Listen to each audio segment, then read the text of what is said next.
Welcome to new TV Telugu. ఇప్పుడు AP top 10 చూద్దాం. పులివెందుల పట్టణానికి అదనపు బలగాలు చేరాయి. పులివెందుల పట్టణంలో ఒక కోడిగుడ్ల వ్యాపార స్థలానికి సంబంధించి ఇరు పార్టీల మధ్య వివాదం జరిగింది. జిల్లా ఎస్పీ ఆదేశాల మేరకు ఎలాంటి అవాంఛనీయ సంఘటనలు జరగకుండా పోలీసులు ముందస్తు చర్యలు తీసుకున్నారు.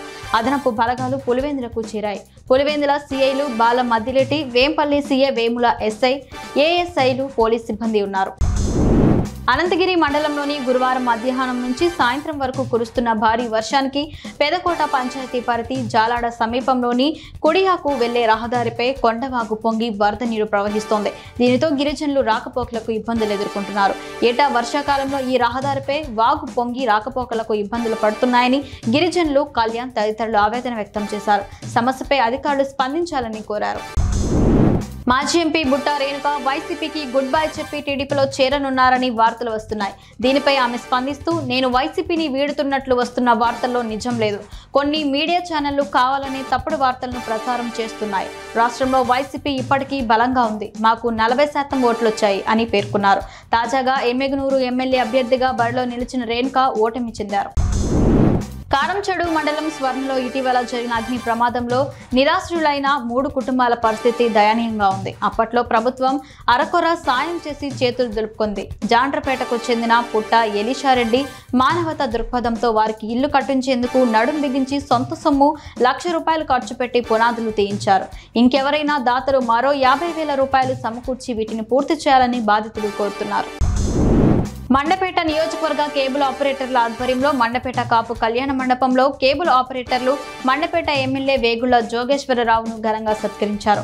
ఈ సందర్భంగా జరిగిన కార్యక్రమానికి మండపేట టౌన్ రూరల్ కేబుల్ ఆపరేటర్ల సంక్షేమ సంఘం ఇన్ఛార్జ్ దూలం నాగేశ్వరరావు అధ్యక్షతన వహించారు. గత ప్రభుత్వం కేబుల్ రంగాన్ని నిర్వీర్యం చేసిందన్నారు. రూరల్ కేబుల్ ఆపరేటర్ల సమస్యలను పరిష్కరిస్తామన్నారు. చంద్రగిరి మండలం కొత్తపేట, నూకలగుంట, రామచంద్రపురం మండలం గంగిరెడ్డిపల్లి రైతు భరోసా కేంద్రాలలో రాయితీతో వేరుశెనగ విత్తన కాయల పంపిణీని ఎమ్మెల్యే పులివర్తి నాని ప్రారంభించారు. ఈ సందర్భంగా పులివర్తి నాని మాట్లాడుతూ, టీడీపీ రైతుల సంక్షేమం కోసం ఆవిర్భవించిందని, పార్టీ జెండాలో రైతు నాగిలి ఇమిడి ఉందని తెలిపారు. రైతులందరూ వేరుశెనగ విత్తనాలను సద్వినియోగం చేసుకోవాలని కోరారు. అయినవిల్లి విఘ్నేశ్వర స్వామివారి ఆలయ సన్నిధిలో శుక్రవారం ఉదయం భక్తులు స్వామివారికి పంచామృతాలతో అభిషేకాలు నిర్వహించారు. వేకువజామున ఆలయ అర్చకులు స్వామివారికి మేళతాళాల నడుమ మేలుకొలుపు, సుప్రభాత సేవలు నిర్వహించి ప్రత్యేక పూజలు చేశారు. ఈ మేరకు స్వామివారి ఆలయ సన్నిధిలో చిన్నారులకు అక్షరాభ్యాసం, అన్నప్రాసన నిర్వహించారు.